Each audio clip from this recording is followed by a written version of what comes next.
Hey everyone, this is Stefan James from Project Life Mastery. Today we're going to have some fun.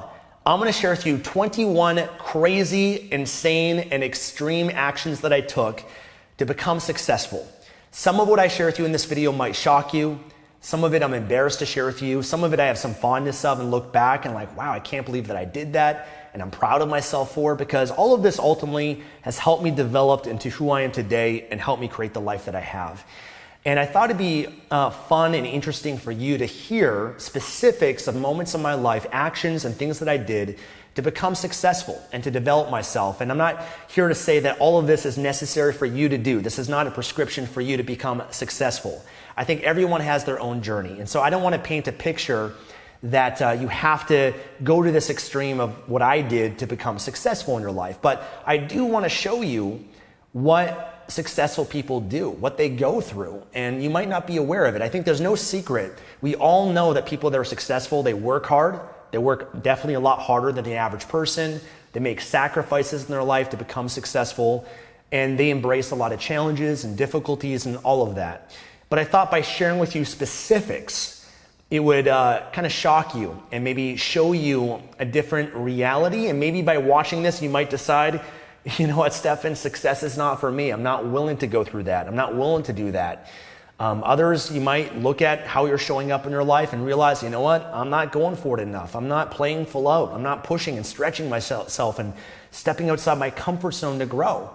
I'm not sure how this is going to be received, but I thought it'd be useful and maybe inspiring and maybe at least entertaining for you to learn a little bit about this with me, and to kind of look at your life and aspects of it, and just kind of get a glimpse of success and what can be involved with it. Now, again, I don't want to paint the picture that this is necessary. Everyone has their own journey. Everything I'm going to share with you is based on different stages of my consciousness and my development as a human being. There were times in my life I was very, very low conscious. I was depressed. I was in a very dark place in my life. I hated myself. I hated my life. I was suicidal at stages in my life. I had no confidence. I was shy, insecure, desperate, and I was just trying to figure out myself, my life, how to become successful. I was learning things I was doing wasn't working. I was frustrated, banging my head against the wall, trying to figure out, why is this not working? Why am I not successful? I read this book, I did this, why is this not working for me? And I was so frustrated by that I just kind of went even more extreme. I said, well, I must not be working hard enough. I'm not pushing myself enough. I don't have a strong enough why. And I'd always kind of pull from the resources of what I was learning and analyze what was going on. Why is this not working for me? And the frustration fueled me and propelled me to keep taking more action. So I don't know if you're going to have to go through what I went through. I went through a lot of challenges, probably, worse off than many other people, what I had to go through and where I was starting from. And that's not to say, I was still blessed because I was born in Canada and had opportunities that other people maybe watching this just don't have. But regardless, everyone has their own journey of what they go through. I hope that your success can be easier than what I had to go through, and that you don't have to go through what I went through. But at the same time, I'm also appreciative and grateful for this journey, because everything I shared with you helped me be who I am today. And I wouldn't have had this privilege to impact and influence millions of people's lives from around the world here on YouTube and through my content and through my mission and my purpose. And I wouldn't have the ideas and the distinctions and the knowledge and the wisdom, and all of that I've gone through has blessed me and helped me become a leader in this world, I feel, that can help people create the life they want. And I can share with people based on my experience what to avoid, the mistakes that I made, and I made many of them, and set people up for success. And not just success financially. We can debate how you define success. I define it as life mastery and having a great balance, because it's not just about money. It's about living a great life on your terms, however you want to define that for yourself. Now, one thing I'm going to say before I go into this, I believe that success by its nature is an extreme. 1%, if not less than that, really actually ever become successful in financial terms. So by its nature, it's extreme. The 99% of people out there look at people in the 1% and think that they're crazy. The things that, they work too hard and they go to some of these extremes of what I'm going to share with you. But the reality is, success is a dedicated, obsessive focus on something in your life. That's what separates someone of just a mediocre and average life and way of being. There's nothing wrong with that if you want it and you embrace that. But that's what separates someone that has, an abundance of money or an abundance of love or happiness or whatever it is. They obsessively focused on that and did things that other people are not willing to do. So I think it's important to understand that. Part of getting what you want is knowing what you have to give up in order to have that. And if you keep doing what you've always done, you keep getting what you've always got. So if you want to upgrade your life, you have to upgrade your thinking. The same level of thinking of what you've been doing and living right now is not going to get you to where you want to go. If you want to get to the next level, you've got to upgrade. You need next level thinking and upgrade and shift your mindset and mentality. So for me, along this journey, there's no doubt that I made tremendous sacrifice to get to where I'm at today, not just financially, but other aspects of my life. And I think it's important to understand that if you want to be successful, there is going to be a journey for you of sacrifice to some extent. I don't care what it is. If you want to have a healthy and fit body, you have to give up eating ice cream every day and junk food and sitting around on the couch. I mean, you just can't have your cake and eat it too. Maybe you can once in a while, of course, but there's certain sacrifices and a way of being and habits that are involved in order to become successful. And if you study and model that and apply some of that, then you too can become successful as well. So let me dive into this for you guys. No particular order. I journaled all this stuff out actually quite a few months ago, and I want to read and share some of it and elaborate. So I got started my journey of self-development when I was 17 years old. I was fed up. I had enough with my life. I was sick and tired of being sick and tired. I said, I no longer ever again, I'm going to settle in my life for less than I can be, do, have, and experience. I'm going to change my life. And at that time in my life at 17, I started learning from other people. I found books and resources and mentors, one of them Tony Robbins. But one person I don't talk and mention much about was Paul McKenna. Paul McKenna was a hypnotist, and he had these audio programs that I got. And I used to go to the library and I'd find, different programs, audio programs, for example. I just think the library is the coolest place. There's so much abundance of wisdom and resources that you can borrow and learn so much from if you actually spend a lot of time there. But I ended up getting from Paul McKenna these MP3s that were guided hypnosis and subliminal audio programs and whatnot. So I used to listen to hypnosis and go into like a hypnotic trance and listen to hypnosis and subliminal messages on building my confidence and becoming a more powerful person in the world and things like that. So I used to listen to that a lot, and I used to also listen to certain things from him before I'd go to sleep at night. And I eventually learned that right before you go to bed, you go into a certain brainwave state. I forget the length of time right before you go to bed, before you go into deep and REM sleep and whatnot, but there's a brainwave state where you're more suggestible. So your brain can be imprinted by, and penetrate certain messages into your subconscious. So for me, subconscious, subliminal programming is something that I would do a lot because at that stage of my life, I really wanted to develop my confidence because I was very shy, very insecure, wanted to meet girls, wanted to have friends, and my confidence was something I just never felt confident socially. So that was something I did a lot of. And then also Shad Helmstetter wrote a book, What You Say When You Talk to Yourself. And I got this book when I was 17. And one thing he suggested in it is record yourself saying out loud again and again, I am confident, I am confident, I am confident, I am confident. And record it and then listen to that again and again while you sleep. So sounds crazy, sounds silly and stupid. Did it help? I think so. I think it did a bit. It's hard to measure that, of course. But those are things that I learned it and I just did it. And that's one consistent thing you're going to learn as I go through this. Number 2, when I was 21 years old, and this is going to take you to different parts of my life, but when I was 21 years old, I moved out from living with my mom. So I lived with my mom. My parents went through a divorce, and I was living with my mom in East Vancouver, Vancouver, Canada. And I had some friends, and I wanted to move out, and we decided to form this self-development house. So it'd be a house that we'd all live together as roommates, but we're all committed to self-development and fitness and improving our social skills and meeting women. So I read a book when I was 17 years old called The Game by Neil Strauss. This is a book about a pickup artist and the pickup artist community of these men that would go and pick up women and try to seduce them.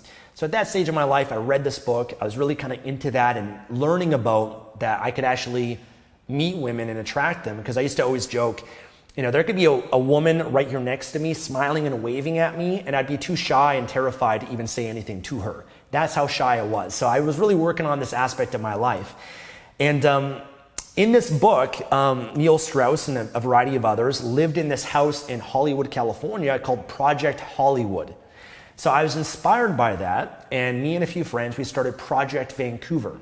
So it was a house that we all moved into, and it was a self-development house. So we all, for example, every Sunday we had these house meetings. We'd have these whiteboards on our wall, and each of us had to write and share, Stefan, here's like the top 5 actions that I'm committed to achieving for this week. And each person would do that. And so it'd be like an accountability mastermind group where every week we'd hold each other accountable to our goals.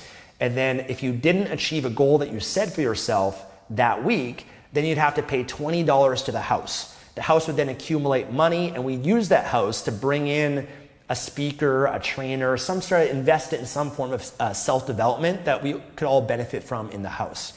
So that was something that we did. That house eventually grew into a bigger house in Kitsilano, Vancouver. And at one point there was 9 of us living in this house. It's a pretty big house actually. It's pretty old though, but we each would bootstrap, and it was like $500 a month rent for each of us to live in this house. Eventually what I started was public speaking night. So I wanted to improve my confidence. So I started public speaking night where each person in the house, in the living room, would each have to give a speech on a certain subject, something we've been learning in our personal lives and books and whatnot. You'd have to teach it to the house. We'd film it so that person get the recording for feedback on what they can improve. And then each person would write anonymously on a piece of paper the feedback for that person. And so when I would speak, I'd get feedback from everyone, and then I could use that to get better for the next week.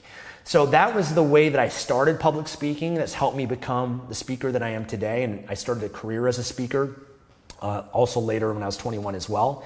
So that was invaluable to me, and it was such an incredible time because I really believe in proximity, and a mastermind in your environment is key. And just being a part of a group of other guys that were into self-development, learning, challenging each other. We'd go out together. We'd put on parties at the house and whatnot. We're starting our businesses at the same time. And we're all learning and sharing things amongst one another to improve. We used to get wheatgrass delivered to our house once a week. There's this guy, Wheatgrass Dave. He would deliver wheatgrass, which is wheatgrass. You should look it up. It's incredible. And we'd use this juicer. We'd make wheatgrass shots, and we got a little rebounder mini trampoline in our living room. We'd jump up and down on that. There's just so many things that we did that I'm very fond of. But it was kind of a crazy thing, but a really fun time that really helped me grow and develop myself in so many great ways. Okay, the next thing, number 3, this was when I think maybe I was about 23 years old or so. For me, one of the things that I was struggling with was procrastination. So I was just procrastinating a lot in my life, and I just felt, I'm not going for it. This is not a must for me. Success in my goals and building my business wasn't a must. And so I realized I needed to put more pressure on myself. Pressure creates diamonds.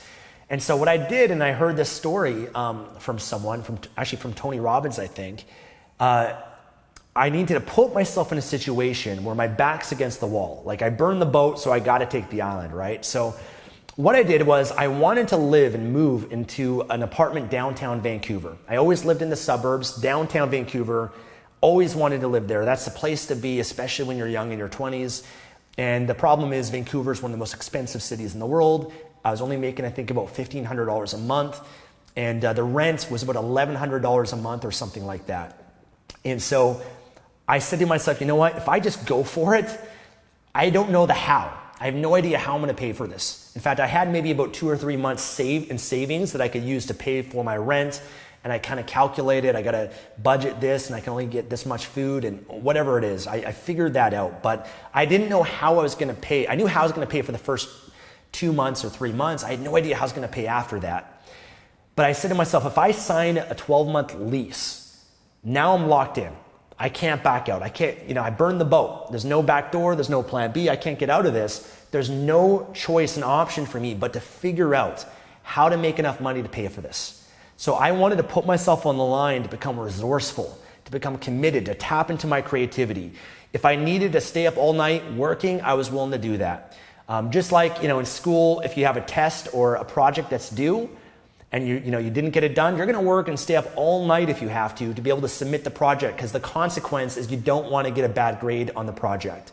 It was that same mentality. So you might say that's crazy, and it kind of was. I wouldn't recommend that. I did end up eventually getting into some debt, but it stretched me in so many ways that you can possibly imagine. I just pushed myself in ways of, when there's uncertainty and desperation and you're trying to figure out how to pay your bills, you're resourceful like crazy. I mean, you're trying to figure out, I got to sell this, I got to, try to borrow money in some cases. And I'll share with you some of the other things I did to make some extra money during that time. But I went pretty extreme with that, and I'm not recommending that to anyone, but it's just something that I did at that stage of my life. And the result of that is I grew massively. I developed the muscle of whatever I commit to, I fucking do. And, when you put yourself in challenging situations like that, then most things that people are challenged by become easy in comparison. Okay, another thing is I ended up living on my friend's couch for maybe 6 months to 12 months. I forget how long. My friend Depeche, who's still a great friend of mine, I ended up living on his couch because I ended up getting in debt at, I think maybe I was 24. I forget, I don't remember exactly my age. I'd have to think about that more. But I ended up living on his couch for a little while, and it was really embarrassing and challenging, but I eventually had to humble myself and just say to myself, what, I need a plan to get out of debt. So I'm just trying to save money. And one thing that happened though, there's a lot of stories here, but I actually went down to San Diego, California. A while before that, I created this vision board and just determined where I want to live in my life. And one of the, pictures of an ideal home that I found was in San Diego, California. So I said, okay, you know what? I'm going to go and live there. So I went there for 3 months, and I lived in different hostels in San Diego. And during that time while I was there, I actually met Tony Robbins' son, Jarek. I actually met him at an event in Anaheim, Los Angeles called 3 Feet from Gold. And he was there, and I recognized him, and I talked to him, and he invited me to go to the seminar on internet marketing, because I was learning internet marketing at the time. He invited me to go as his guest. I went there, and I befriended him, and I asked him for coaching, and the coaching was like $500 a month to get a few coaching sessions with him, and I hired him, and I was in a position where I was like, if I hire him, I can't afford to live on my own, so I have to go and live with my friend. And so I got in debt during that time, lived on my friend's couch so that I can get coaching from Tony Robbins' son, which was great. He's a great guy. And that's what I did. I lived on my friend's couch, and it was really embarrassing, to be honest, because I didn't really have privacy, and I had to humble myself, but at the same time, I was willing to make sacrifices in my life to get ahead financially. There's another stage in my life I had to move back in with my mom to save some money and whatnot. There's a variety of things that I did like that, that I was willing to give up comfort. Like I sold my car. I had this beat up Honda Civic, like a 1989 Honda Civic. I sold that for like $1,500. I started taking the bus. There's just things like that I was willing to do because I was willing to give up in the short term so I can get ahead long term. And I believe that if I had coaches and if I had books and courses and resources, that I could get further ahead from that. I thought that was just a better investment than having a car or by having my own place. I was really committed to my self-development and my growth. Okay, another thing that I did, number 5, is there's a seminar that I wanted to go to. It was actually called the Sterling Men's Weekend, which I wouldn't really recommend. I did get some great benefit from it, but I don't think it's available anymore. It was this men's weekend and group, which is kind of debatable whether it's, I don't know, maybe cultish, or they use kind of, group think control and things like that. But either way, it was beneficial. I did get a lot from it. But I really wanted to go to this event. It was in New York, and I was in Vancouver, Canada, and I couldn't afford it. I think it was about $500, and then paying for the flight, and I found people that I could room with in New York if I could do it. So I didn't have the money for it, so I don't think that's an excuse. I think that's an excuse, not having money. When you say I can't afford something, you're closing off your mind of coming up with any possibility to pay for it. So what I did is I said, how can I afford it? How can I come up with the money? If I'm really committed to this, if there's a gun to my head, I would find the way or make the way. So I decided to be resourceful. So what I did is I put on a car wash fundraiser in Vancouver. I got some friends together. I made some signs. The sign said car wash fundraiser by donation. I got an auto body shop that allowed me to host the car wash at their place. and bring in people, and I'd hold up the sign on the side of the road, pull cars over. When they'd come, I'd approach the car and say, "Hi, my name's Stefan. I'm doing this car wash. It's by donation. You can give whatever you want. I'm using the money to invest in myself, to go to this seminar. I want to change my life. I want to be a better person for my community." And I share with them with passion why I was doing this. And I was able to enroll people. And some people gave $20, $50, even $100. In one day, I made, I think, around $800 just by being resourceful and asking for help and humbling myself and being creative. I remember also I went and bought cigars, and I'd end up selling the cigars to friends and family and whatnot at a marked up price just to fundraise money. I put on a poker night with a bunch of people that came over, and I paid for the pizza and everything, and then half the pot would go towards my fundraiser. The other half of the pot would go towards whoever won. So I was just so committed and crazy and just resourceful about whatever I got to do. There's just no limitation in my mind that I was going to let anything stop me from going to the seminar or investing in myself and to being the best I can. And guess what? When I did go to that seminar, you better believe I got the most value out of anyone else there. I mean, I was taking notes like crazy. I applied everything that I learned from the seminar. Like, there's so much I got from that. It actually really did help me because I was very feminized in some ways. I grew up, mostly with my mom and my sister, and so I had a strong feminine energy. I hadn't cultivated a strong masculine presence at that stage of my life. And so being around other men and being a part of a men's group like that really helped me in that capacity. Okay, another thing I did is I worked 48 hours straight without sleep to push myself in my business. This is at a time I was 25 years old. I was in Bogota, Colombia.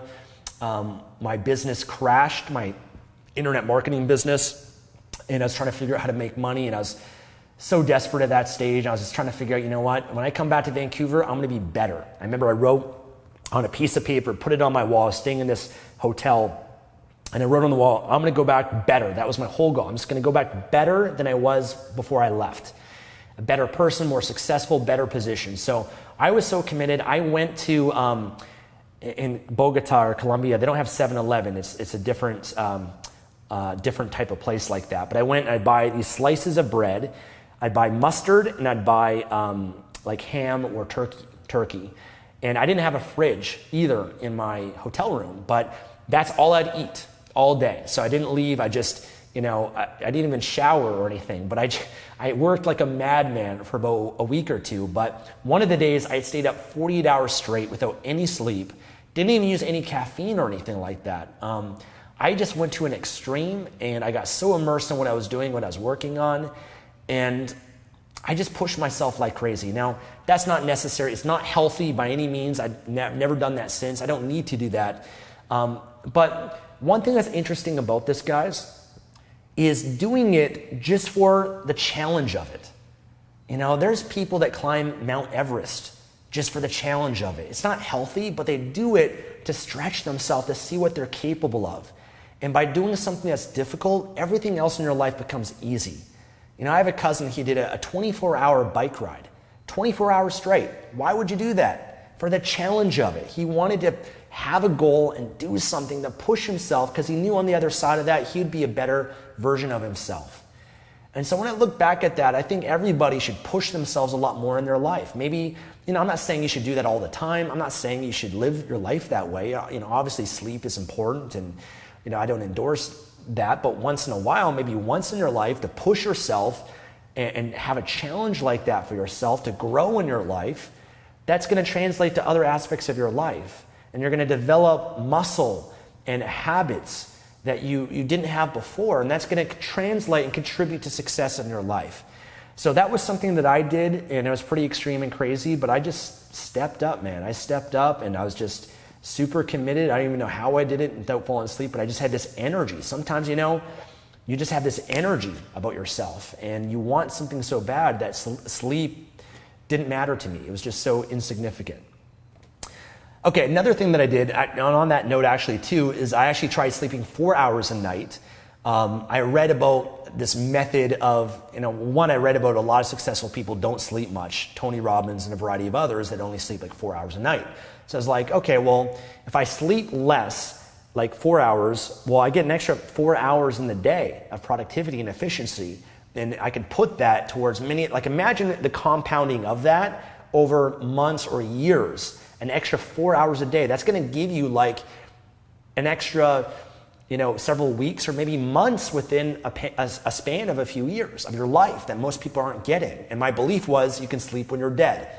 So for me, I didn't know much about sleep and valued it much, but I was just so extreme, and it didn't last. It maybe lasted for, I don't know how long, maybe a week or two. But at that point, your body plays catch up, and now with all the sleep research and whatnot, it's not necessary to do that. So I would not recommend that one. And I think for me, I sleep a good 7-8 hours a night now, and I value it, and I know the importance of it. I track it with my Aura ring. This tracks my heart rate and body temperature, my deep and REM sleep and light sleep. So I track my sleep, and I really know and understand the importance for your hormones and growth hormone and all of these different benefits of getting deep sleep. So for me, I track my sleep, and I value it a lot today. And I think it contributes a lot to what I do in being successful as well. Okay, the next thing, just kind of on the note of hard work, working several months straight without a day off. I mean, even actually last year when that was actually the longest stretch I had of working without a day off was, I was invited by Tony Robbins and Dean Graziosi to support them in the launch of this new product. It was a product that Tony Robbins hadn't launched. He hadn't launched a new project in over 12 years. And so they invited me to participate in helping promote it and support it. And I was one of the top people that promoted it, and as a result went to Fiji, spent time with Tony Robbins, all of that stuff, which I've shared before in the past. But during that time, I worked every day for 3 months. 3 months, I was in Panama as I am now, but I was in a different place at the time. But 3 months straight, I did not take a day off. It was extreme, crazy, but I wanted it so bad. I was so committed to it.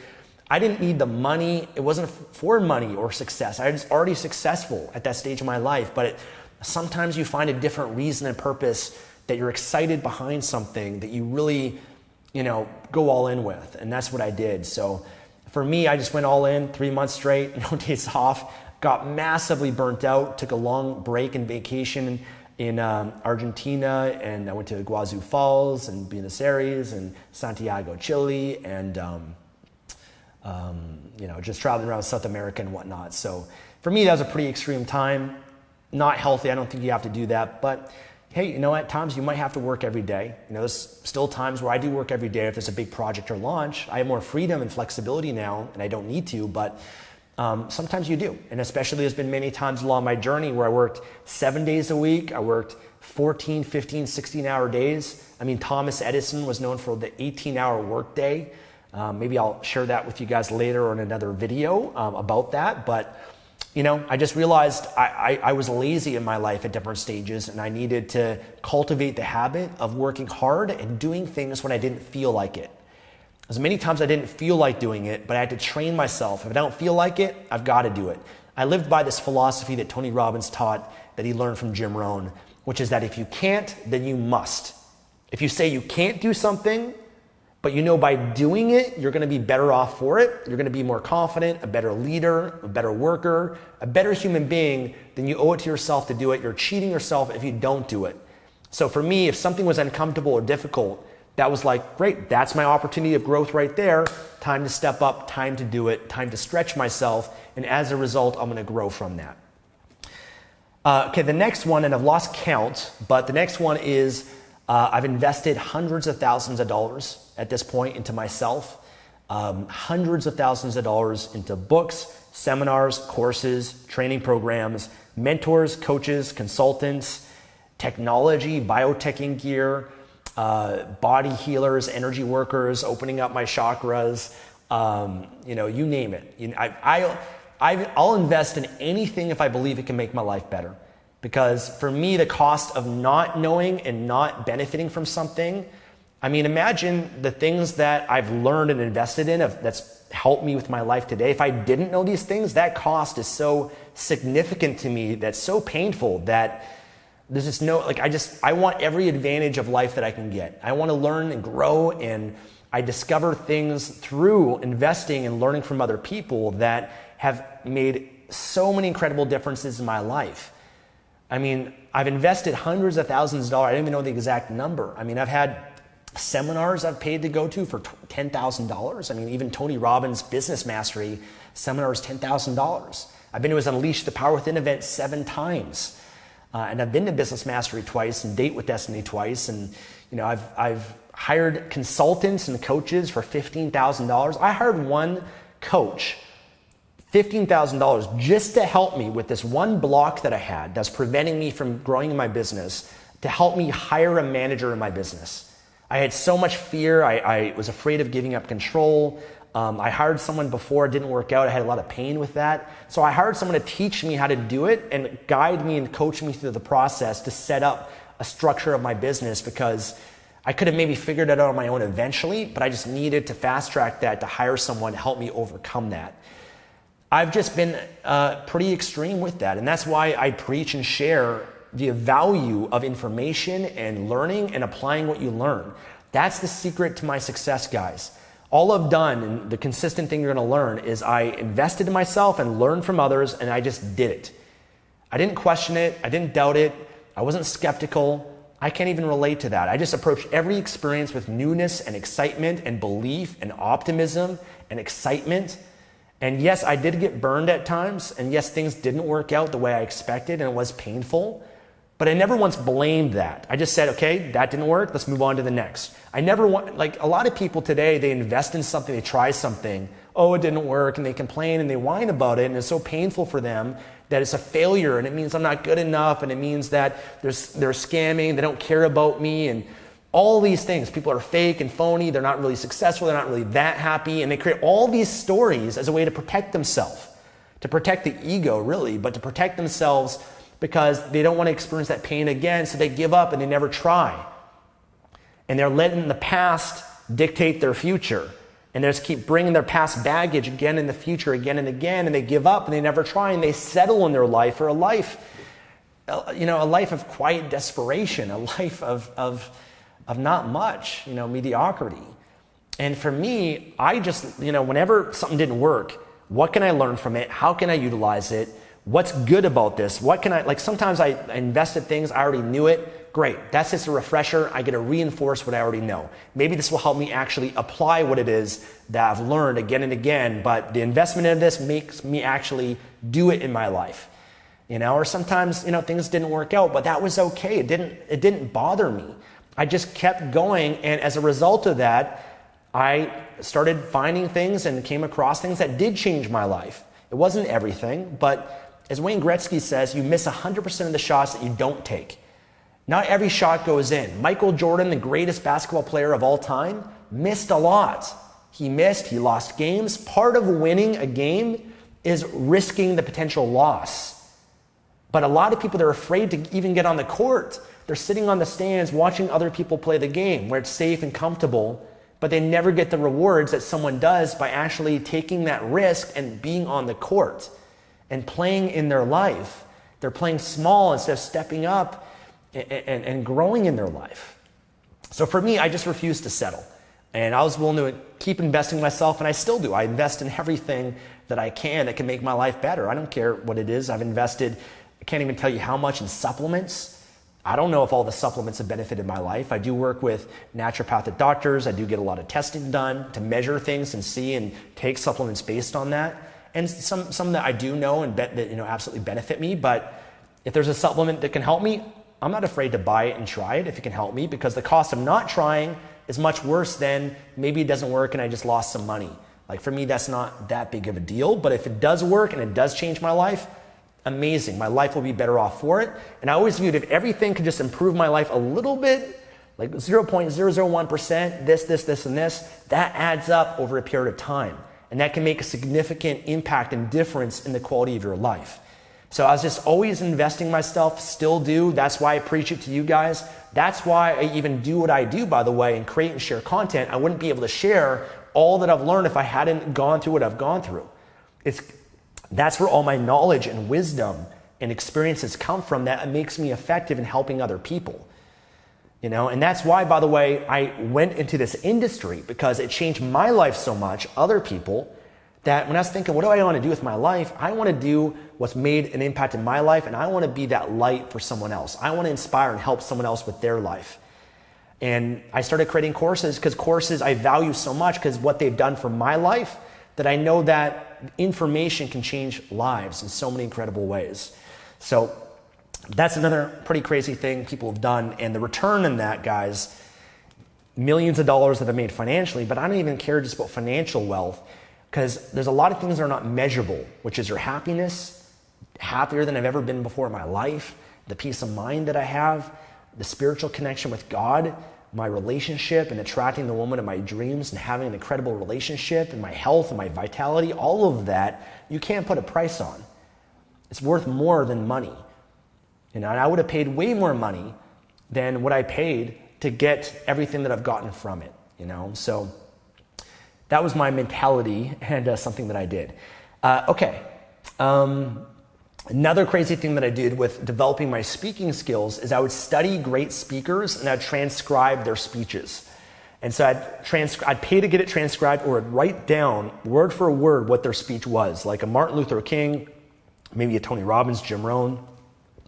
People that really inspired me, John F. Kennedy, and I'd write down their speech, and I would speak it out loud and practice it and try to emulate their body language, their gestures, their vocal tone, and implement that so that I could kind of take a piece from them. Kind of, Bruce Lee said that, I take what works, discard what doesn't, create something uniquely my own. I wanted to kind of take from each of these people and model different parts of them so that I could become a better speaker. So that was one thing that I did a lot with helping my communication skills. And I'd kind of model different nuances and break down parts of their speech, and I'd also film myself speaking.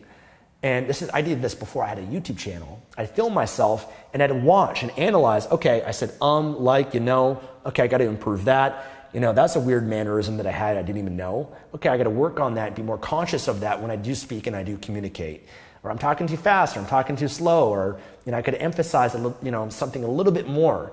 Whatever it is, all those things I was pretty obsessive about. I'm not anymore, just so you know. I'm just really, at this stage of my life, I've just tried to be myself and don't really think that much about how I'm coming across. Because for me, thinking and being self-conscious about how I look is actually cheating you. It's a focus and attention taking away from the most important thing, which is the message and what I'm trying to communicate. But regardless, those things did benefit me a lot. Okay, so when I was 17, 18 years old, going back to that time in my life, guys, I shared how I was really into improving my confidence, my social skills. At 18 years old, I met a group of guys in Vancouver on the internet as part of this message board that were going out and meeting women. And so I'd surround myself with them and we'd go out and approach women. And I was terrified to do that, especially in broad daylight, on the street, at the mall, at a coffee shop. But I'd force myself to overcome my anxiety and just keep approaching again and again. I'll share a few more stories about that. But one thing that I noticed, as I had done this a lot in my 18, early 20s and whatnot, I became very confident. I shifted my personality, my charisma, my communication, all of that. But one thing I noticed though is I always had this crutch, which was that I always needed to have a friend, or we called it a wingman, with me to actually approach a woman. And if someone wasn't with me, I'd be too self-conscious and too nervous to actually approach someone. And so what I decided to do is I said, you know what, I'm gonna handicap myself. So I would go to the hardest environment that I could to meet women and challenge myself on purpose and make it difficult, so that by doing so, it would help me later when I am with my friends or am in a more comfortable environment. So it'd kind of be like if you're working out, wearing a set of weights to make it harder to make your body grow a lot more. So the thing that I did that terrified me was going to a nightclub by myself, no alcohol whatsoever, and staying there and forcing myself to approach women and have conversations. That terrified me. So as I said, if you can't, then you must. So I said, you know what, I'm gonna do this. So I was in Vancouver. I used to go to this club. It doesn't exist. It's called Mavericks in Burnaby, British Columbia. And I tried to go to nightclubs that I would not frequent usually, so nobody would know me. So if I embarrassed myself, then nobody would remember that or know. And I went to this club, had my glass of water, sit there for 4 hours a night. Some nights I'd be there. I'd be so much in my head, I could not approach anyone. I was so self-conscious. I would drive back to my house just like depressed, sad, beating myself up. I just couldn't even get myself to approach someone. And I just went back the next weekend. And maybe the next weekend I did one approach, and it was just like really, really bad because I was so in my head and micromanaging every thought. And then I go back the next weekend. I just kept doing that. And as a result of that, I got better and better, more confident. You get desensitized and more comfortable with discomfort over time. And as a result of that, when I would, go out by myself or with friends or whatever it is, I could approach someone and be more confident. I didn't want situational confidence. Situational confidence is where your confidence is dependent on an environment or a circumstance. Like you're only confident when you're wearing your makeup, or you're only confident when you're wearing a nice outfit, or you're only confident if, all these circumstances are right. Because for me, I always thought if the woman of my dreams is walking by, I don't want to miss out on that opportunity to meet that person because I don't feel good or because I didn't shave or whatever it is. I just wanted to make sure that I never had that regret, because if that person was there, I wanted to have that ability to go and approach them and meet them and have a conversation and potentially find out if that's the person for me or not. So that was one thing I did. It was pretty crazy. Another thing was I'd pretty much do whatever I learned. The coaches that I had, the mentors that I had, I just fully trusted them. I was coachable. Some of the coaches that I learned from and programs that I went to, whatever they said, I just did it. Just case in point, if you can't, then you must. I just did it. One thing, for example, is they taught about tithing and giving 10% of your income to charity. And the purpose of that is it helps you be more abundant. So for example, George Clason in his book, The Richest Man in Babylon, talks about that. Many other people talk about tithing and just take a percentage of your income, give it to your church, give it to charity. What that does is it teaches you that there's more than enough. You're not living in scarcity. By doing that, you're in abundance and more flows into your life. I just did it, guys. I didn't have the money. I had every excuse not to do it. I just trusted and did it. If I learned about, I watched The Secret, the law of attraction, it's said to visualize and you can attract. I just did it, guys. Like, I wasn't skeptical. You could say I was naive. Yeah, maybe I was, but it got me into action. And some things worked and others didn't, but ultimately the things that worked outweighed the things that didn't work. And so I just kept trying things and just trusting and believing what I learned and did it. It's pretty simple. You just have to get out of your own way. Okay, another thing was, so the first seminar I ever went to as 18 years old is with Zan Perion. Zan is someone I've interviewed on my YouTube channel. He was actually in the book, The Game. I met Zan, and by the way, I met Neil Strauss as well when I was 18 in Seattle, Washington at a book signing. Great guy. And I love his books and what he does, and he's got some good stuff. I wouldn't recommend, by the book, The Game, I wouldn't recommend the advice of it. It's a great story and inspiration, though, in many ways, but I don't believe or do that kind of stuff. That was when I was young. But anyways, I went to this seminar with Zan Perion. His very first seminar, and I followed this guy on message boards for a long time and really looked up to him. And so when he did an event in Vancouver, I signed up for it, $500, 18 years old. I brought my laptop. I sat in the front row. I was a really fast typer because I used to play a lot of video games that were typing, these Dungeon and Dragon type video games. They're called MUDs, multi-user dimensions. Long story. I was a geek. But anyways, I would write out everything he said. So I just typed everything he said as if it was gospel. And I took it so literally. But when I wrote out for 2 days his seminar, all of these incredible notes, because I wanted to go through it again and again, which I did. I'd take notes and I'd study it again and again after the seminar, after I learned it, and try to figure out how to apply it. But I shared it with Zan, and he was blown away by it. He's like, oh my gosh, I can't believe, can you send this to me? And he really appreciated that. So that was something that I did. And Zan, I actually became friends with Zan, and spent some time with him. He's a really great guy, and I had him on my YouTube channel because 2 years ago he was in Vancouver, and he reached out to me. He said, hey, let's get together for lunch, and we did, and I did an interview with him. So for those of you that know him as an influencer and whatnot, that interview is on my YouTube channel.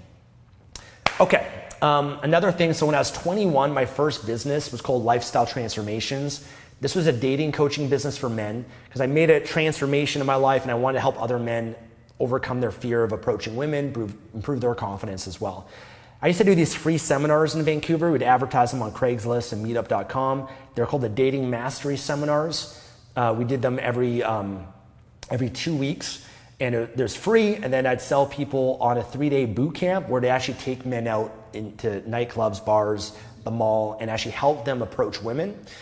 And so I did that for many years. And one thing is our boot camps would end at 1 or 2 o'clock in the morning. And they're very immersive. So it was like 30 hours in a weekend.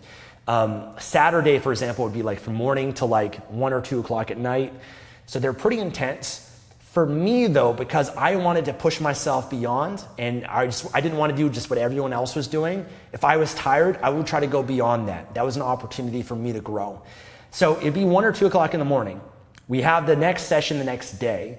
And I said to myself, you know what? I'm going to stay out an hour later. I'm going to push myself. I'm tired. I want to go home. This is where the growth is. Just like when you're building a muscle, you're lifting weights, you do 10 reps. If you go beyond that, beyond failure, that's where the growth is. It's not on the first rep. It's not on the second rep. It's beyond what you can normally do, and that's how you get stronger. So I remember hearing about Michael Jordan, Larry Bird, the best of the best, that after a game, they would stay on the court. When everyone, all the fans, all the coaches, all the other players have gone home and they're relaxing, Michael Jordan, Larry Bird, the best in the world, they would stay on the court and they'd keep making shots. They'd keep practicing. After a game, when they're exhausted and they're tired, they'd keep practicing and honing their skill set. So that was another thing that I used to kind of believe and practice a lot. So another thing that I did, let's see.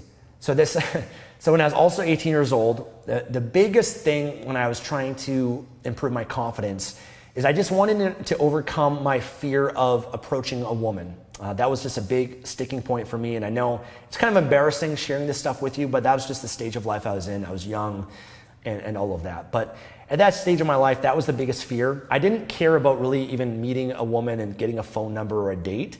I just thought if I approach enough women and I can overcome just that initial part, then I'd be more confident, more comfortable in conversations, and it would lead easier to maybe meeting someone and getting a date or whatever it might be. So when I was 18 years old, I met those guys in Vancouver, Canada. They became my friends and my mentors. We'd go out every weekend, meet women. I saw them approach women. I was blown away by it. And so I started learning and doing that myself, and I was terrified to do so I just kept doing it again and again. And so I would go to about 4 days a week, malls, coffee shops, Granville Street in Vancouver. I wasn't old enough to go to nightclubs. You have to be 21 in Vancouver or 19 in Vancouver to do that in Canada. So I would go just walk outside the nightclubs and approach women that were older than myself. But I just kept approaching again and again. And my goal when I approached was just to add value. So a lot of men, they try to get and take something from a woman. They're trying to pick them up and get a phone number or try to get laid or whatever it is. For me, I said, I don't want to have that taking energy because that actually repels them. I'm going to go up and just add value. So I'm going to go up and give a compliment, tell them that, I wish you have a great night tonight, or you look beautiful, and I just wanted to stop you and say that to you. And I just say, have a great night, and I'd walk away. That was it. I wasn't trying to get something, just approach, have a great night, walk away. Go up, hey, you know what? You have a great energy about yourself. Walk away. Again and again and again. And sometimes it would lead into some conversations at times too. What I did though is every time I'd go out, I'd do maybe 10 to 15 approaches, sometimes more, sometimes less, depends. And sometimes I went out every day. It's pretty extreme, but I'd always go home and journal. I'd journal about it and write out what my experiences was, what happened in every interaction, what I could have done better. I'd analyze my body language, my eye contact, my vocal tone, everything I was sub-communicating beyond the words. And every time that a woman or someone I'd approach would react in a way, I took responsibility for that. If she was uncomfortable, if she was nervous, if she was standoffish, I looked at myself and said, what did I do that made her feel that way? What can I improve? Maybe I didn't give enough space. Maybe I came in, I wasn't confident enough or comfortable, and it made her uncomfortable. I'd always look at and analyze that. One day, I looked back at when I was 18 years old, how many approaches I actually did, because I used to count every single one. And I counted, it was over 2,000 groups of women, some individuals, some groups, 2,000 in a year. And it's pretty insane looking back at that. And I went on, I didn't do 2,000 every year after that, but I did approach over 10,000 for sure. And it just helped my confidence and my social skills and my communication, all of that in so many incredible ways. So that was a stage of my life that I was in, and obviously I'm not at that stage anymore. But I look back with some embarrassment to share that, and but some fondness too, just looking at myself like, wow, that's pretty impressive. And I embarrassed myself at times and said stupid things at times and crossed the line at times. And, but also I added a lot of value and made a lot of women just, oh, well, thank you so much. I really appreciate that. It's very nice of you. And, it'd make their day in some cases. They'd call their friends, guess what happened to me? And it was something that didn't happen for a lot of people, especially at coffee shops or whatever it is. And I just really believe that I could add value and in the process improve my confidence.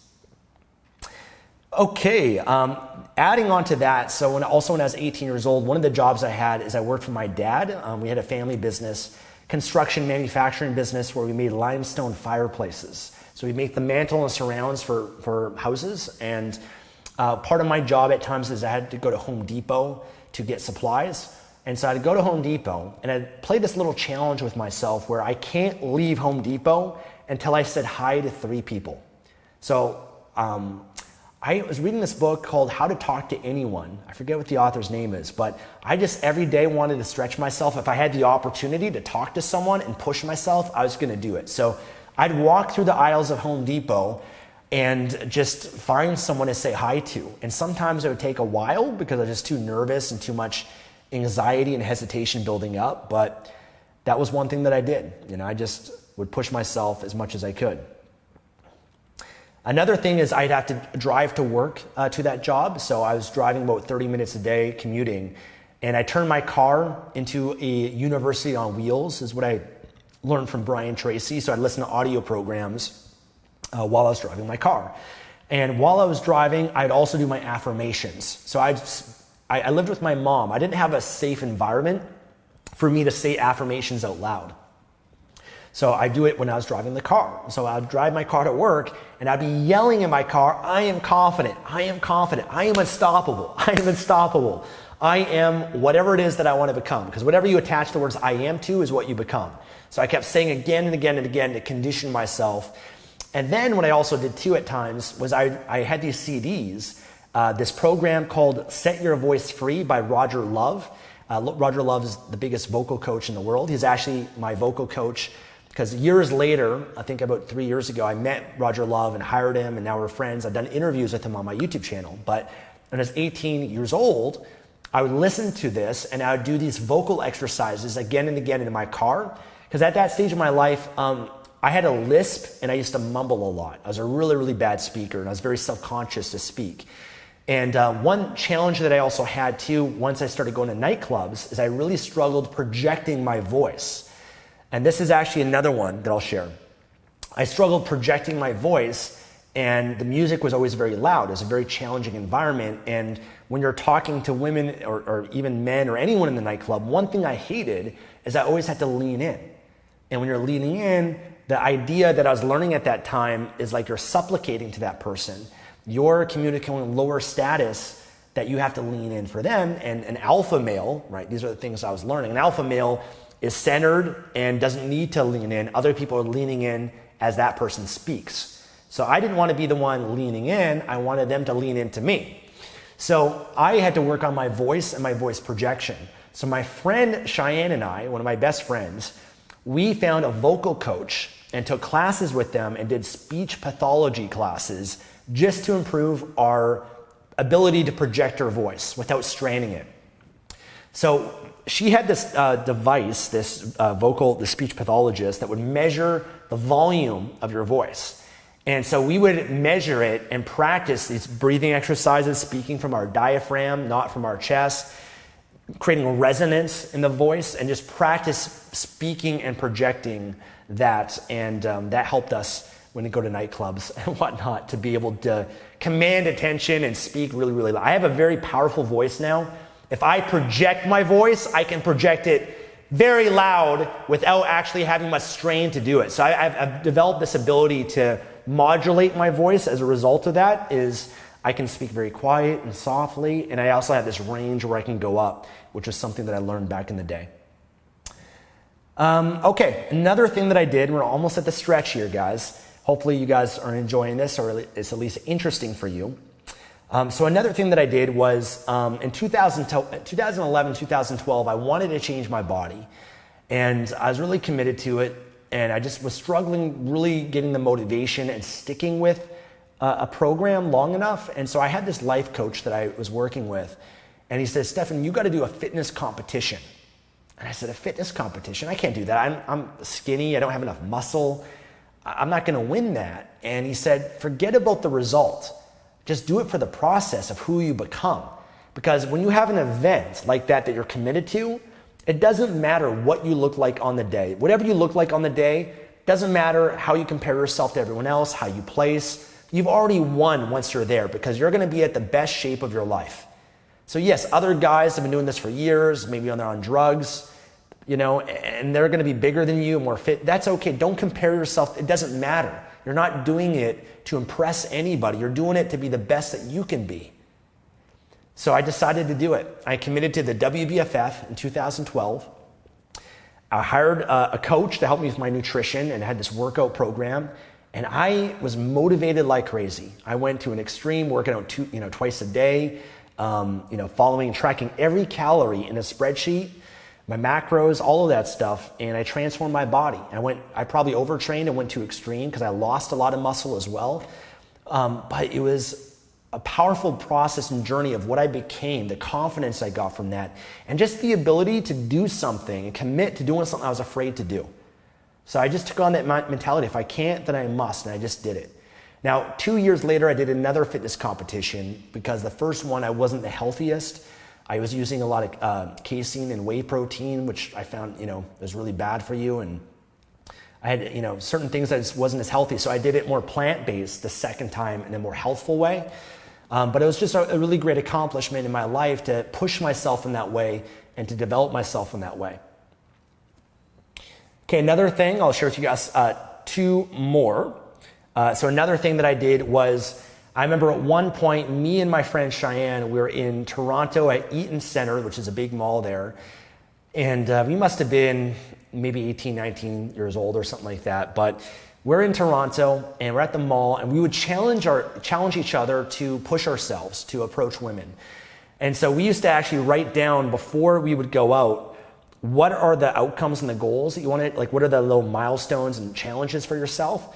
So we'd each share with each other, okay, we're each going to approach 12 people today and just start a conversation with them. We have to approach two mixed groups of men and women, because one thing I was afraid of was like approaching guys with, girls and whatnot and just starting conversations. I'd challenge myself for that.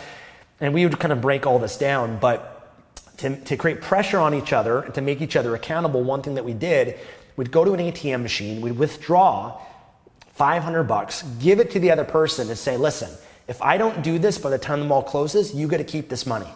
So now I'm accountable, and it's a must for me to follow through and do this. So I just, would find a way to do those approaches, to do the challenges we had. I know it's silly and stupid, but we did it. I remember at times when the mall was about to close, and for me, it's like, I'm going to lose my $500. I got two more approaches. The mall's closing in 5 minutes. And I couldn't find people to approach. I just started approaching an old lady, hi, how are you? And just, how's your day going? And just start a conversation with that person just so I can get my $500 back. So that was a fun time that we did that. And the last thing, also, and I can share a lot more with you guys, but I was learning at that time when I read the book The Game, which, by the way, I mentioned Project Hollywood, Project Vancouver. That actually inspired me to start Project Life Mastery. I took the word project, which I liked, and then added life mastery to it.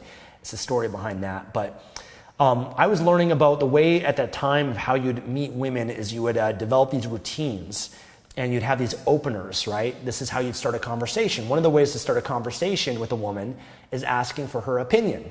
Everybody likes to share their opinion, especially women was the theory.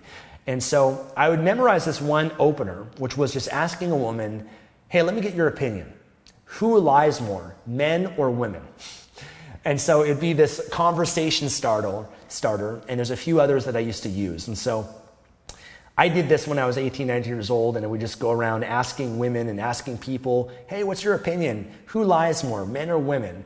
And then it's a men or women, or we joke around and tease about it. But it was just like a conversation starter that we did. So, I used to kind of memorize those things, which was kind of silly and stupid. And I know it was kind of a crutch.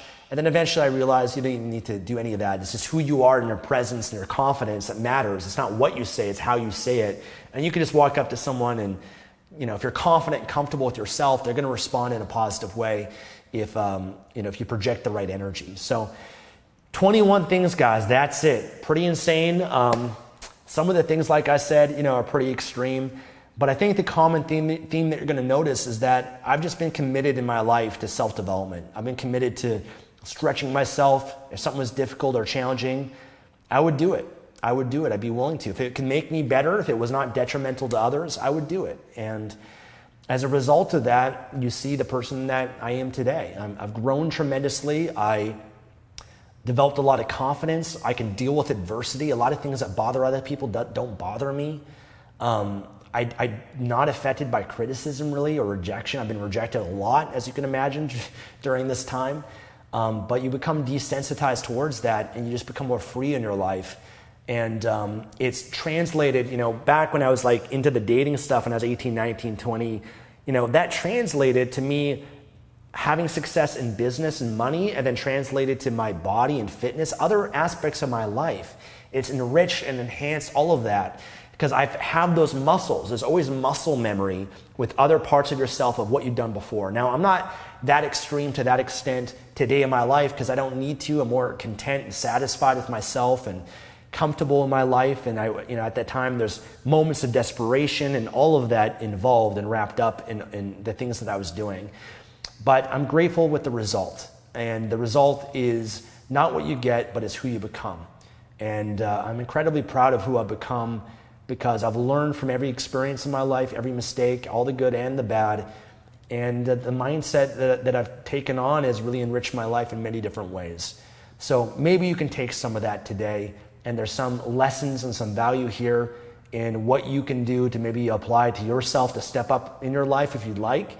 Or maybe it's not for you and that's okay. It's up to you what you want for yourself in your life. You get to decide what that is and define what your success is going to be.